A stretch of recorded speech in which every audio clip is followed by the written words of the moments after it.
Riparte la campagna dopo le vacanze estive. Zambuto firma il finanziamento per il trasferimento di 10 milioni di euro alla nuova società idrica AICA. Lamentele del sindacato UIL, Pisano di Fratelli d'Italia rincara la dose, la nostra provincia abbandonata. Naro partecipa all'iniziativa Borghi Invest, successo dei teatri di pietra Eraclea Minoa. A Siculiana mostra della pittrice russa Nadia Hopp. Appello Pernello e Costantin.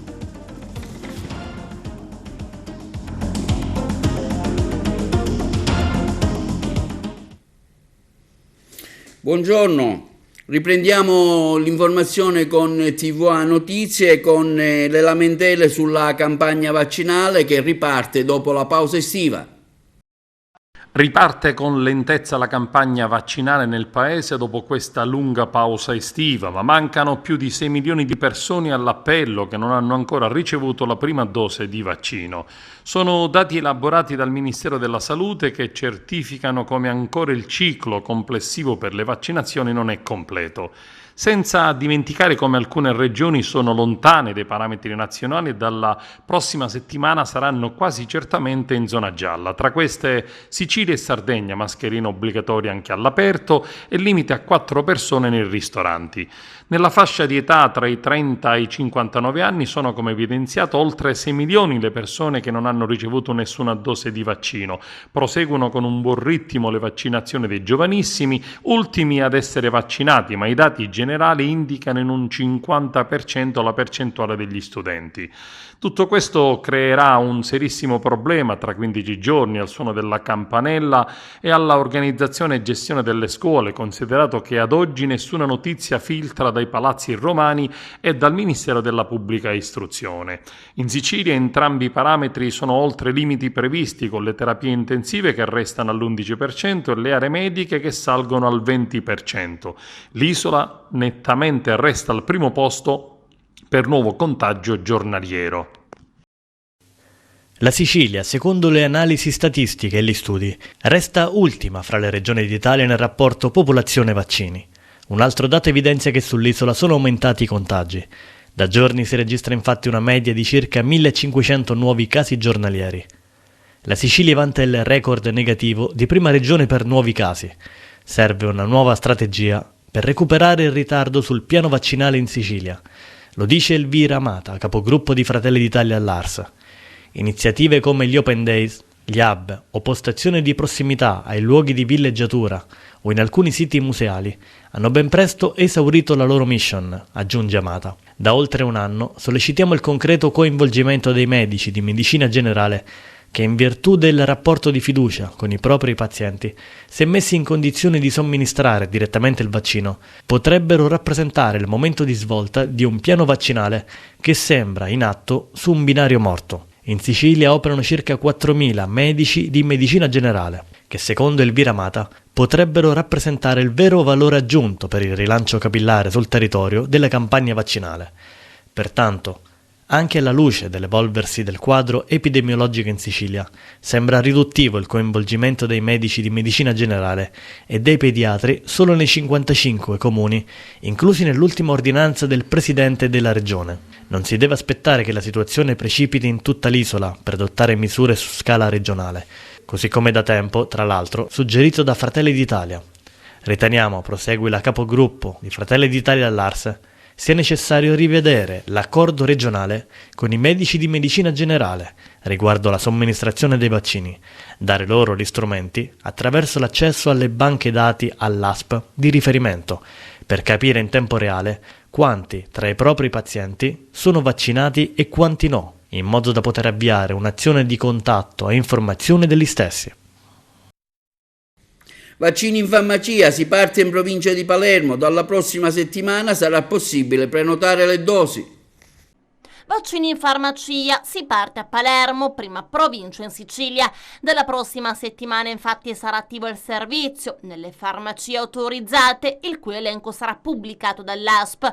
I cittadini che vorranno vaccinarsi potranno prenotare la dose di vaccino anti-Covid-19 della Pfizer-BioNTech presso la propria farmacia di fiducia aderente all'iniziativa. Nel frattempo l'ASP riceverà le dosi di vaccino dall'industria, li scongelerà e sconfezionerà e applicherà su ogni fialo un codice di tracciamento che permetterà, attraverso l'inserimento nella piattaforma di Poste Italiane, il preciso abbinamento al soggetto ricevente. In base agli appuntamenti fissati, gli operatori della distribuzione intermedia ritireranno le dosi presso la farmacia dell'ASP e le consegneranno alle farmacie, cui i farmacisti, appositamente formati tramite 2 corsi dall'Istituto Superiore di Sanità, eseguiranno l'anamnesi del paziente e la conseguente inoculazione del vaccino secondo i protocolli di sicurezza stabiliti dall'Accordo nazionale e infine inseriranno sulla piattaforma i dati dell'avvenuta immunizzazione rilasciando il Green Pass. I pazienti, cosiddetti fragili, saranno reinviati al medico di medicina generale.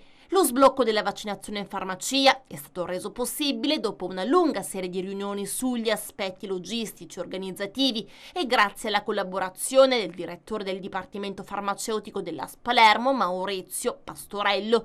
Riunioni alle quali hanno partecipato rappresentanti di Federfarma Palermo e di Federfarma Servizi e di AIDS. Palermo è la prima provincia della Sicilia a partire con la vaccinazione in farmacia, annuncia il soddisfatto segretario nazionale, presidente provinciale di Federfarma Roberto Tobia. Le nostre farmacie potranno dare un significativo contributo all'implementazione della campagna vaccinale, proprio adesso che con l'aumento dei contagi e il possibile rischio imminente del ritorno in zona gialla, che speriamo possa essere scongiurato, occorre intensificare le vaccinazioni. E questo è l'unico modo disponibile per evitare nuove restrizioni che danneggerebbero non solo la salute dei cittadini, ma anche l'economia della nostra provincia. Grazie al ministro della Salute Roberto Speranza, conclude ancora Tobia, alla struttura commissariale del generale Francesco Paolo Figliolo, alla protezione civile, all'assessore regionale alla salute Ruggero Razza e alla dirigente generale dell'ASP Palermo, Daniela Faraoni, viene riconosciuto e messo in pratica il fondamentale ruolo delle farmacie che con la loro capillare distribuzione su tutto il territorio possono efficacemente aiutare il Servizio Sanitario Nazionale a raggiungere tutti i cittadini.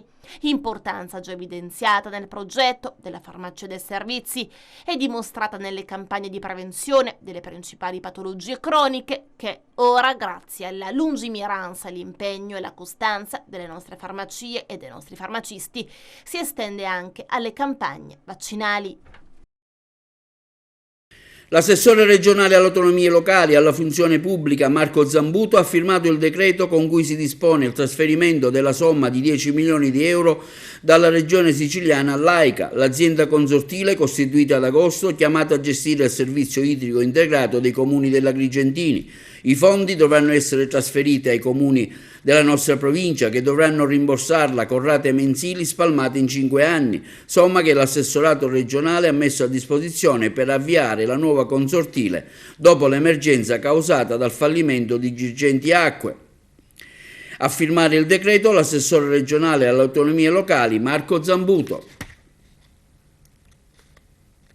Nella serata di ieri i carabinieri della tenenza di Ribera hanno arrestato un 42enne del posto, celibe, disoccupato, che nonostante fosse sottoposto alla misura alternativa della detenzione domiciliare presso la propria abitazione di Ribera, è stato rintracciato per le vie del centro a bordo di un monopattino. I carabinieri di Ribera, verso le ore 17, dopo aver effettuato il controllo presso l'abitazione dell'uomo, hanno così accertato che non era presente in casa, per cui sono scattate immediatamente le ricerche.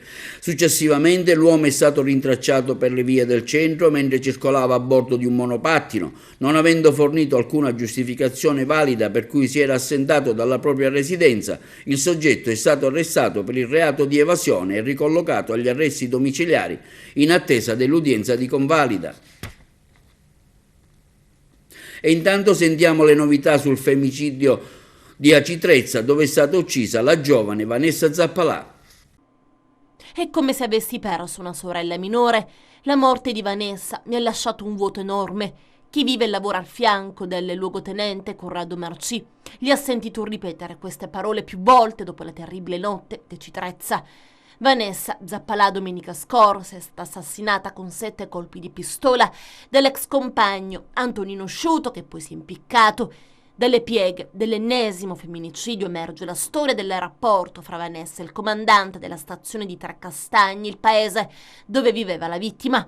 Un rapporto che ha consentito alla ragazza di resistere nella tempesta della paura, ma che non poteva bastare per salvarla. Ai suoi consigli Vanessa si era attenuta anche la notte in cui è stata uccisa. Non uscire da sola e non frequentare posti isolati, le ripeteva sempre il carabiniere. Non è un caso che quando Sciuto l'ha presa per i capelli e le ha scaricato contro 7 colpi di pistola, Vanessa stesse passeggiando con gli amici al porticciolo di Acitrezza. Marci ha raccolto la denuncia di Vanessa, lo sfogo che va oltre la carta bollata. Ha verificato la sua tenibilità. Per primo si è reso conto dell'incubo in cui era piombata guardando i video del telefono con cui la donna aveva filmato l'ex durante gli appostamenti e il block notice in cui annotava orari e strade dove erano avvenuti. È stato il comandante Marci ad arrestarlo lo scorso giugno, quando Vanessa lo aveva visto sgommare sotto casa in macchina. Ero terrorizzata, sono scesa in garage, ho parcheggiato l'auto, nel frattempo ho chiamato il comandante, raccontava Vanessa nella sua denuncia. Il luogotenente non perse tempo. Nei 5 minuti di tragitto che li separavano restarono in linea. Per Marci era un modo per essere certo che non stesse accadendo nulla di grave. Nel frattempo lei gli forniva le indicazioni sull'auto di Sciuto. Fu così che il carabiniere riuscì ad arrestarlo al termine di un breve inseguimento per le vie del paese. Dopo 3 giorni a domiciliare, il giudice per le indagini preliminari gli impose solo il divieto di avvicinamento. Per un periodo Marci è stato un angelo custode per Vanessa, che dopo la denuncia, come raccontano le cugine Deborah ed Emanuela, aveva preso coraggio ed era tornata ad uscire. Il peggio sembrava passato, Sciuto si era defilato, sembrava appunto, perché domenica notte ha messo in atto il suo folle piano. Vattene via, perché chiama il maresciallo, le ultime parole di Vanessa prima di morire. Questa volta però il carabiniere non l'ha potuta proteggere. E oggi agli uomini che lavorano con lui racconta il suo dolore, il dolore che prova per non aver potuto salvare una sorella minore. Tranquilla, non mi fa niente, è soltanto geloso, così Vanessa Zappalà, 26 anni, rassicurava un'amica preoccupata per i comportamenti del suo ex fidanzato Antonino Sciuto, rivenditore di auto, che non le dava pace dopo che lei aveva troncato la relazione. E proprio quell'amica che temeva per la sua vita non darsi pace. Quante volte ti mandavo messaggi: stai attenta, Vanè, ho paura. Dopo l'aggressione in cui è rimasta ferita anche una ragazza del gruppo di amici di Vanessa, Antonino Sciuto si è dato alla fuga. Dopo ore di ricerche da parte degli inquirenti, il suo corpo è stato ritrovato suicida in un casolare di proprietà di un suo parente nelle campagne di Contrada Trigona. A segnalare la presenza dell'uomo la sua Fiat 500 parcheggiata vicino. La vettura era stata presa a noleggio apposta per l'omicidio. All'interno sono stati trovati altri 28 proiettili. Nell'edificio dove si è tolto la vita l'omicida ha lasciato una scritta su una parete: vi voglio bene, rivolta ai genitori e ai propri figli, ma nessun accenno a Vanessa. E mentre carabinieri del comando provinciale di Catania proseguono le indagini per trovare l'arma del delitto, una pistola calibro 7.65, e per capire come Sciuto ne sia entrato in possesso, gli amici di Vanessa ancora non si danno pace. Maledetto, hai tolto la vita ad una ragazzina, scrive sui social un'altra ragazza. Era convinto di essere un padre padrone, commenta invece il padre della vittima, Carmelo Zappalà, che ricostruisce la dinamica dell'omicidio. Lei ha cercato di scappare, lui l'ha presa per i capelli e le ha sparato. E si scaglia contro il divieto di avvicinamento, misura risultata del tutto inefficace a salvare la vita della propria bambina. Con le leggi giuste, denuncia ancora, si sarebbe potuto evitare l'omicidio di mia figlia, ma anche quelli che ci sono stati e quelli che verranno dopo. E c'è chi, scrivendo sul profilo social di Vanessa, si interroga: allora a che serve denunciare?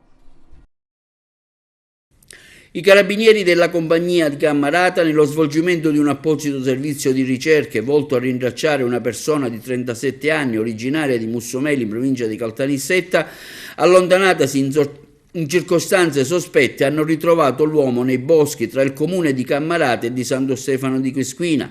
La segnalazione alle forze dell'ordine è stata fatta da alcuni familiari che, recatisi presso la compagnia dei carabinieri di Mussomeli, hanno fornito gli elementi essenziali per diramare le ricerche. Quindi, al termine di incessanti ore di ricerche con il supporto delle istituzioni comunali, ma soprattutto grazie alle diverse segnalazioni di privati cittadini che hanno contattato la centrale operativa della compagnia dei carabinieri di Camarata, una pattuglia ha individuato il 37enne nel buio di una zona boschiva nei pressi dell'eremo di Santa Rosalia.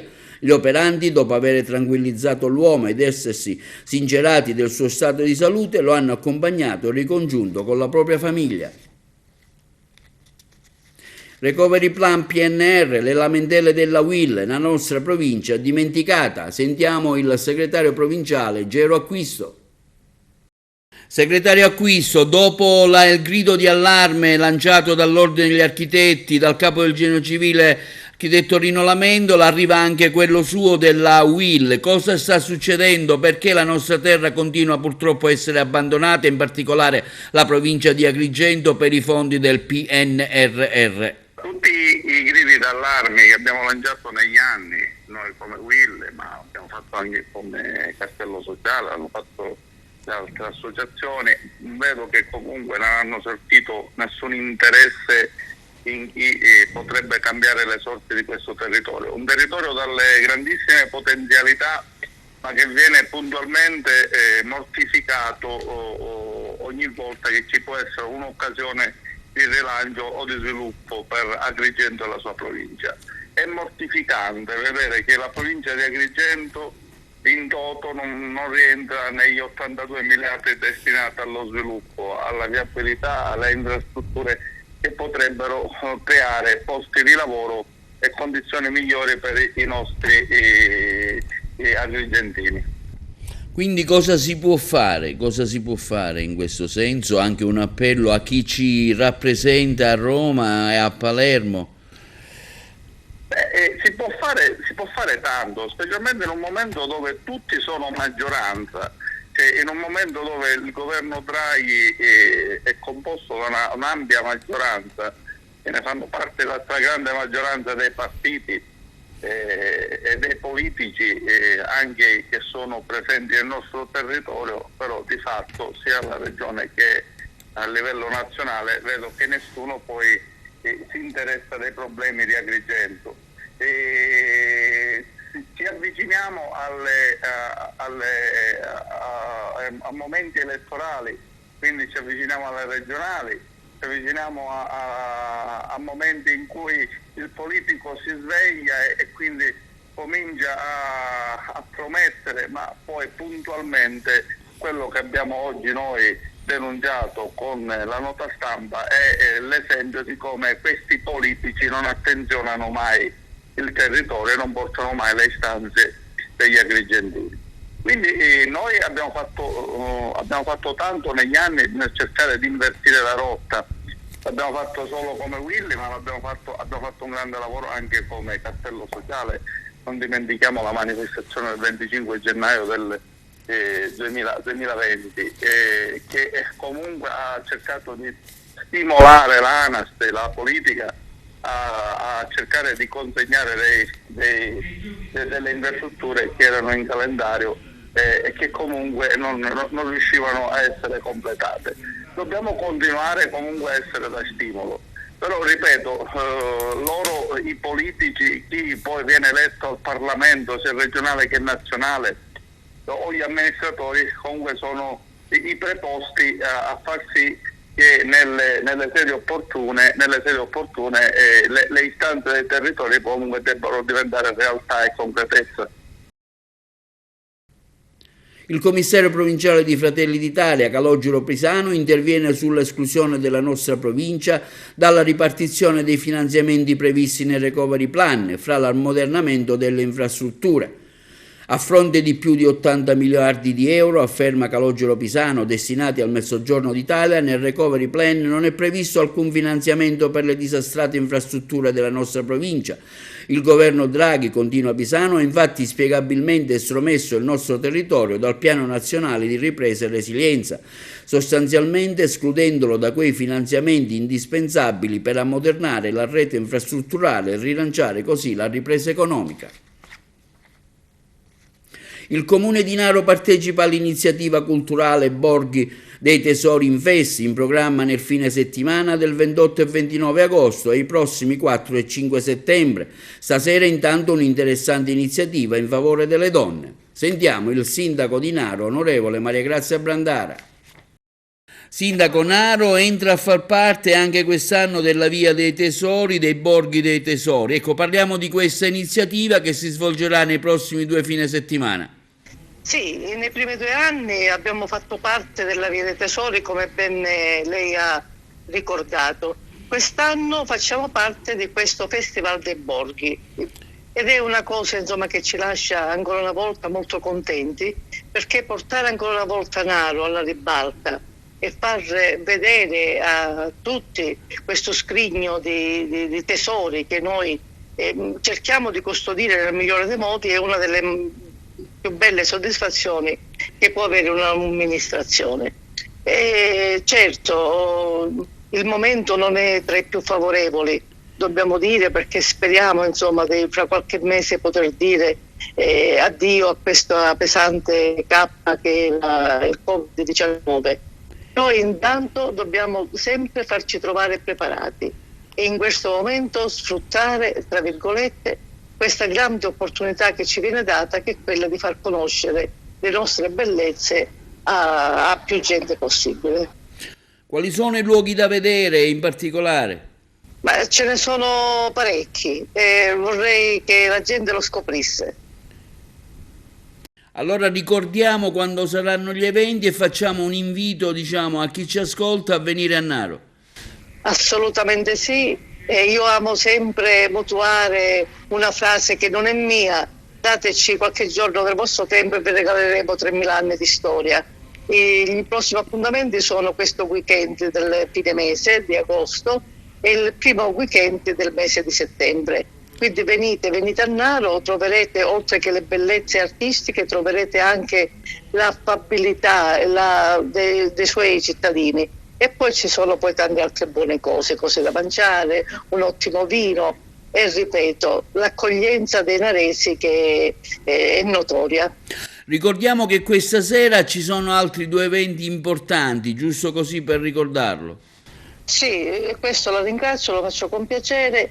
Stasera noi inauguriamo presso i locali dell'ex Collegio dei Gesuiti Naro in miniatura, che è la realizzazione di alcuni monumenti di Naro ad opera della vicepresidente del Consiglio Maria Teresa Geraci e a seguire verrà presentato un progetto in cui si parlerà di come si costruisce una leadership al femminile, sempre nello stesso posto. Quindi sono 2 momenti importanti, legheremo, insomma, la bellezza, l'arte, la cultura anche a cose più concrete che servono, insomma, a creare una coscienza nelle donne delle proprie capacità e di come si costruisce il proprio futuro.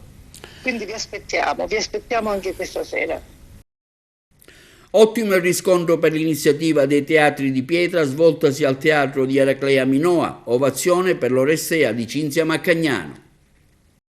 Ha riscosso fino ad ora un ottimo successo la rassegna Teatri di Pietra che si è svolta a Eraclea Minoa, unica location agrigentina della rete culturale per la valorizzazione dei teatri antichi e del patrimonio monumentale attraverso lo spettacolo dal vivo. Sold out per i 4 spettacoli che finora hanno visto protagonisti d'eccezione, mentre cresce l'attesa per lo spettacolo di questa sera, Sorelle di Sangue, con Elisabetta Pozzi.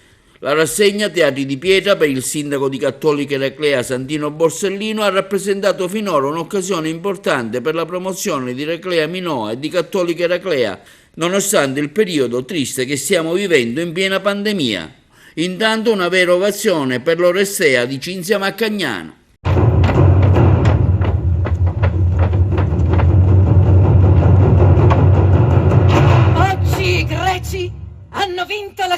regina di Troia! Regina Clitennestra!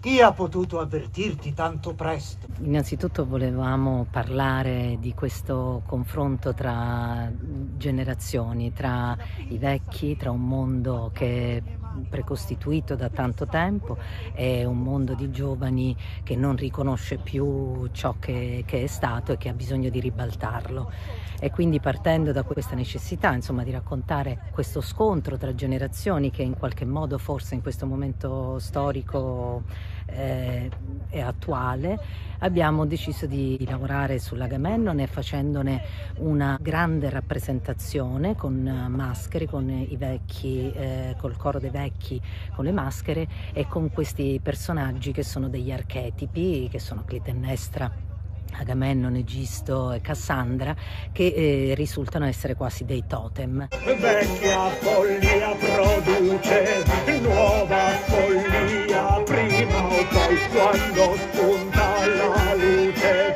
del giorno destinato. Nella seconda parte si svela invece un momento molto più contemporaneo in cui i giovani tolgono queste maschere e tentano una ribellione, la quale porterà chiaramente innanzitutto a uno sgomento, a un momento di vuoto, e poi ci sarà, si spera, un futuro in cui tutto si ricostruirà, forse si spera, su una società che sia migliore. Io non ho mai voluto altro che il bene. Ora sono affranto, non distinguo più il bene dal male. Si torna in scena dopo un lungo lockdown, il pubblico torna a teatro. Quali emozioni? Grandi emozioni, e infatti lo spettacolo è stato provato e pensato per tutto un anno, è molto sentito, si trovano anche all'interno dei riferimenti, diciamo, a un momento storico che appare buio ma che sicuramente porta con sé sempre il segno di una rinascita, quindi sì, molto, molto sentito, molto desiderato, e sicuramente vedere che c'è il pubblico, nonostante tutto, che il pubblico torna a teatro a riflettere, a stare con noi, a ragionare su quello che è lo stato delle cose e sulla possibilità di un futuro migliore, questo è eccezionale. Poi questo posto è magnifico ed è sempre una grande emozione. Nello e Costantin sono ancora lì, in via Mera, dentro una vecchia auto abbandonata e trasformata nella loro casa. I due ci vivono ormai da parecchi mesi, 24 ore su 24, sotto un sole cocente del giorno e il fresco della notte. Sono lì, silenziosi, senza battere ciglio, due invisibili, ma per noi, volontari di strada, che ci siamo presi a cuore la drammatica situazione dei due, come ormai da diversi lustri facciamo in questa nostra martoriata terra, senza guardare al colore della pelle, alla loro provenienza, senza conoscere addirittura le loro storie. Come è avvenuto qualche anno fa con Franz, un senzatetto tedesco che viveva sul ciglio di una strada nei pressi di Villa Seta e che dopo tanta insistenza abbiamo convinto a ricoverarsi in ospedale. Purtroppo Franz, alle prese con una malattia, morì l'indomani del ricovero. Di lui conserviamo la sua bici, ma soprattutto il bellissimo sorriso che poco prima di spirare regalò ai nostri operatori in ospedale. Fu il suo personale modo di ringraziarci per quello che avevamo fatto. Presentato il libro di Vincenzo Pio D'Anna sulla disabilità a modo mio. Ha riscontrato notevole interesse per i presenti, che intanto hanno accolto l'invito alla presentazione del libro di Vincenzo Pio D'Anna, svoltosi presso l'Hotel della Valle di Agrigento domenica scorsa. Il tema trattato dall'autore è la disabilità a modo mio, che rappresenta un racconto di quello che è la mia vita e il rapporto che ho costruito nel corso degli anni con la disabilità, come afferma lo stesso scrittore. Io ho scritto questo libro perché voglio essere francamente di ispirazione a tutti quei ragazzi disabili, non perché ci sono molti ragazzi che ancora non hanno ben capito come prendere per mano la propria vita, per cui io voglio insegnare loro che la vita è degna di essere vissuta qualsiasi sia la posizione di partenza, perché appunto non è una carrozzina a definirci, ma è quello che c'è sopra nel mio caso. Dunque, per quanto riguarda i miei modelli identificabili in due persone per quanto riguarda quelle famose, diciamo, e 2 persone per quanto riguarda i non famosi. Inizio da quelle famose, che sono due dei campioni a livello paralitico, come Beppe Grillo e Alex Zanardi, che hanno avuto la forza di rimettersi in gioco e di sparare le carte in un contesto a loro totalmente sfavorevole all'inizio, e invece poi hanno stanno portando di fronte al mondo l'orgoglio italiano. Per cui in un messaggio che rivolgo al CONI nel caso in cui dovesse arrivare questa intervista, questa presentazione, è quello di ampliare il parco degli sport a disposizione delle persone di Rosina, perché lo dico da atleta, quindi da persona in prima linea, perché ritengo che nel mio caso, facendo tennis, io abbia una valvola di sfogo che è imparagonabile, nel senso perché ritengo che lo sport possa e debba essere il primo gradino attraverso il quale noi possiamo pian piano debellare lo stigma sociale che ogni tanto permea la nostra società. Per quanto riguarda i modelli non famosi, diciamo, mi corre l'obbligo di citare i miei genitori. A Siculiana vento di scirocco a cura dell'artista russa Nadia Hop nell'ambito della rassegna Estate Mediterranea, oltre 20 partecipanti. Si è svolto a Siculiana il workshop di pittura Vento di scirocco a cura dell'artista russa Nadia Hop, l'iniziativa promossa dal comune di Siculiana in collaborazione con l'associazione culturale Immagina nell'ambito della rassegna Estate Mediterranea siculianese. Le opere realizzate da 20 partecipanti saranno esposte nella sala consiliare del comune di Siculiana. Sentiamo in merito l'artista Nadia Hop e il parlamentare Michele Sodano dell'associazione Immagina. Oggi siamo a Siculiana a disegnare in questa bellissima piazza. Abbiamo organizzato questo workshop con il comune di Siculiana e Immagina Coworking Agrigento, associazione culturale, e con collaborazione con il negozio di CAF Belle Arti. Passiamo questo bellissimo pomeriggio artistico disegnando ognuno l'oggetto che gli piace. Dopodiché sarà una mostra e una premiazione alla fine dell'estate mediterranea siculiana. Oggi disegniamo in tecnica di acquarello con fine liner, è una tecnica che permette di fare gli sketch veloci dal vivo. Sono tutti molto impegnati a disegnare, quindi si stanno divertendo. Questo è proprio uno spirito dell'associazionismo che naturalmente va anche al di là, diciamo, della città dove ha sede un'associazione, che nel caso di Immagine è Agrigento. Noi abbiamo aperto un coworking proprio al centro di Agrigento con l'idea di portare innovazione in una città, in un territorio che può veramente vivere di energie che si trasferiscono da tutto il mondo e che vengono a portare nella nostra Sicilia la loro residenza. E oltre a ciò naturalmente ci sono tutte le attività culturali e noi cerchiamo di pianificarne quante più possibile. È molto positivo sviluppare l'arte, quindi stimolare la creatività dei nostri cittadini, ed è bellissimo oggi essere qui a Siculiana, che è un territorio secondo me molto fertile, che ha un potenziale assurdo, e ringraziamo anche per questo motivo l'amministrazione per avere facilitato, diciamo, appunto questo tipo di iniziativa sicuramente positiva. Quindi questo può essere anche uno stimolo a tutti i giovani a confrontarsi con l'associazionismo, a fare. So che Siculiana ha una grande esperienza in questo senso ed è proprio questa la direzione verso cui dobbiamo virare per vedere questa terra ricevere la dignità che merita, che è tantissima. Diamo la linea alla regia per i consigli sugli acquisti. Passaggio della campana al Leo Club di Agrigento Oste. Da Giuseppe Castelli subentra Salvatore Malluzzo, già consigliere comunale a Palma di Montechiaro. Nei giorni scorsi si è svolta la tradizionale cerimonia del passaggio della campana del Leo Club Agrigentoste, che ha visto subentrare a Giuseppe Castelli Salvatore Malluzzo quale nuovo presidente per l'anno sociale 2021-2022. Malluzzo, attuale consigliere comunale a Palma di Montechiara e laureando in giurisprudenza, da sempre vicino alle tematiche sociali e al volontariato.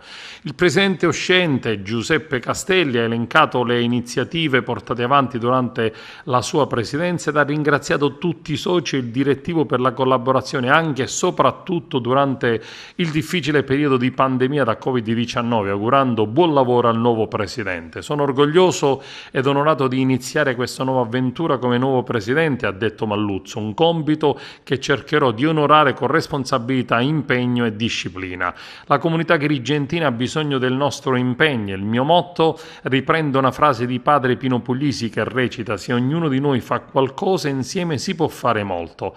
Ha presentato poi il nuovo direttivo durante la cerimonia, composto da Marta Castelli, vicepresidente, da Gianni Niccolò Panarisi, segretario, tesoriere Eliseo Maria Giorgio, cerimoniere Roberta Bruccoleri, consigliere del presidente Anthony Dallicardile e consigliere del presidente Francesco Bonfiglio.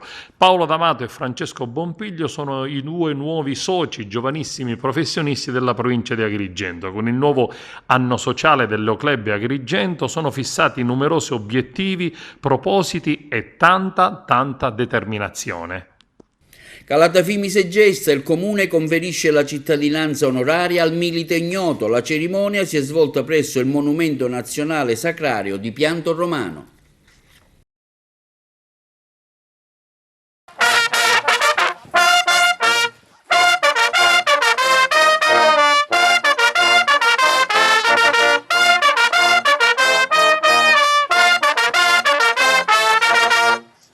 Il comune di Calatafimi Segesta, che mi onoro di rappresentare, conferirà ufficialmente e solennemente la cittadinanza onoraria al milite ignoto. Lo scorso 15 aprile ho deliberato il conferimento di questo riconoscimento da parte della città di Calatafimi Segesta e oggi saranno presenti i più alti gradi militari della provincia e della regione, la fanfara dei bersaglieri, le autorità civili, militari e anche religiose. Chiuderemo questo percorso che abbiamo iniziato.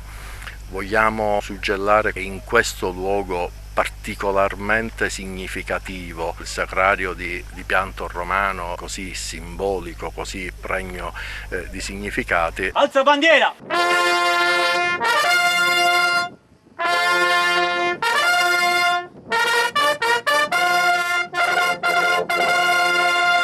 In un momento del genere la memoria a chi va e soprattutto il cuore e l'affetto a chi va. In questo momento non può che andare ai 53 militari italiani che hanno speso la loro vita in Afghanistan in occasione della missione di pace, portare lì la libertà, la democrazia, il rispetto dei valori umani e il rispetto delle donne, e a loro vogliamo dedicare questo momento particolare.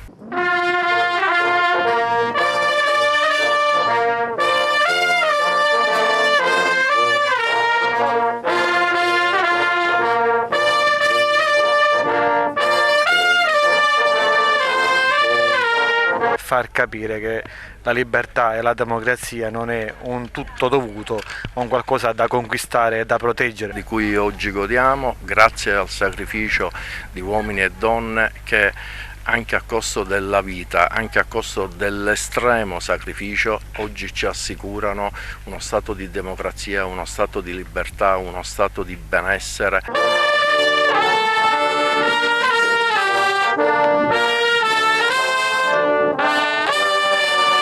Allora, intanto sono emozionato perché comunque penso sempre ai garibaldini o comunque agli uomini caduti in battaglia per formare l'Italia. Ho avuto questa idea appunto per questa manifestazione, comunque non è la prima volta che vengo qua, è iniziato tutto qualche anno fa quando appunto ho visto la guerra in TV dei garibaldini.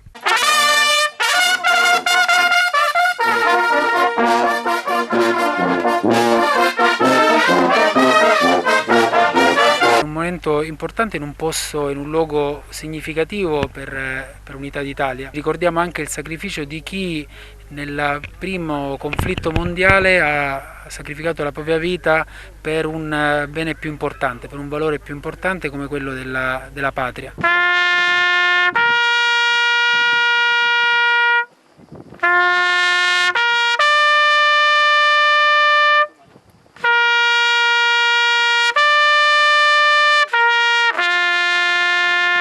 Dobbiamo ringraziare chi ha sacrificato la vita allora per avere quello che oggi noi godiamo ogni giorno.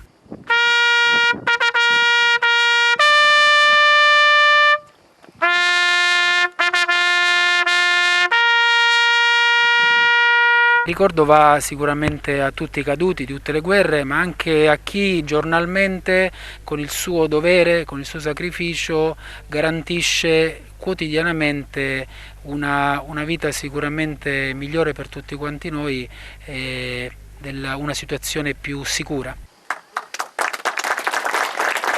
Garantire libertà e democrazia alla patria sembrano valori così facili da pronunziare, ma difficili da attuare. Il concetto di libertà è un concetto importante, ce ne accorgiamo anche in questi giorni per l'attualità che ci arriva da diversi chilometri di distanza. Lo diamo forse per scontato. Ecco, oggi ricordare i caduti ci ricorda anche che la libertà è una questione su cui dobbiamo comunque ogni giorno riflettere, su cui ogni giorno dobbiamo lavorare.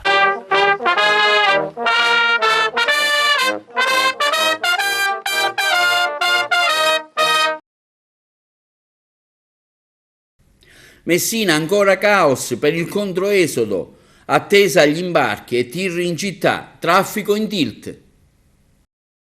Che Messina sia invasa dalle autovetture nei weekend di agosto e non solo lo scopre forse soltanto il sindaco, non di certo i cittadini che da anni sono abituati a vedere le vie della città nel pieno caos dell'esodo e del controesodo estivo. Bisogna evitare di addossare le colpe ad altri per scaricarsi responsabilità. Blueferries, dai numeri che abbiamo richiesto e abbiamo ottenuto, ha viaggiato in tutti i weekend di esodo e controesodo a pieno carico, quindi quelle che dice il sindaco sono delle non verità. Probabilmente per dare colpe ad altri dell'evidente difficoltà che si è registrata nella gestione della viabilità a terra, che è competenza dell'amministrazione comunale e non solo.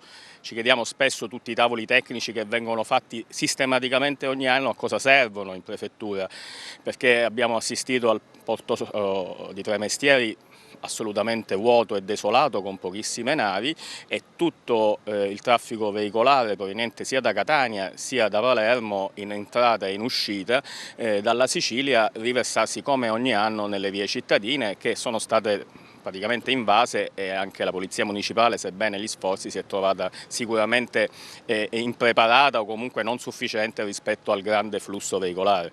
Ma la motivazione ce la chiediamo tutti gli anni.